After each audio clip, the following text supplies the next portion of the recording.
দেওয়ালের বন্ধ দরজাটার দিকে একবার তাকালো প্রিয়দর্শিকা। তাদের বিশাল বাড়িটা দুই শরিকে ভাগ হয়ে গেছে সেই ঠাকুরদার আমল থেকেই।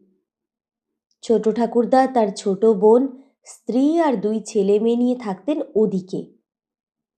কি সব দারুণ মনোমালিন্য হয়েছিল দেশের সম্পত্তি নিয়ে, আরও কি যেন।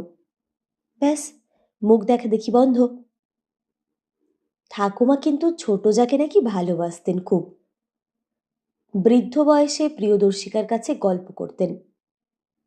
ছোট আর আমি পিঠোপিঠি যা ছিলুম বুঝলি।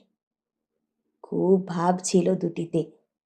একসঙ্গে চুরি করে আচার কতবেল মাখা খেতুম। কত গল্প।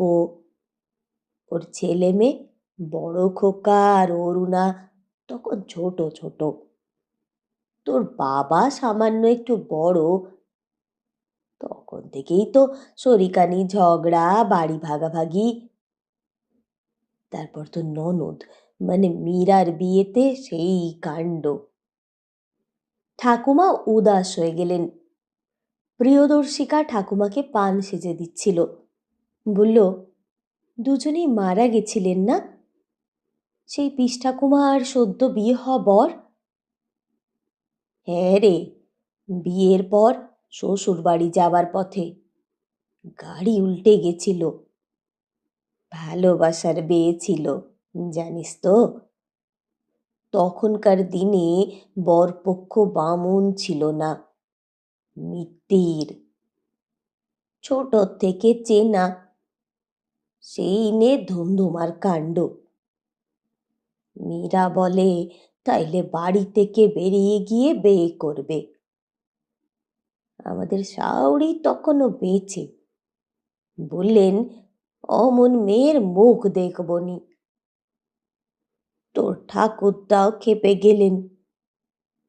এদিকে ঠাকুরপো আবার কি বলে, তোরা কি যেন বলিস, প্রগতিশীল। তো তিনি বললেন, এ বিয়ে আমি দেবই। সেসব নিয়েও অশান্তি, বাড়ি সম্পত্তি ভাগ।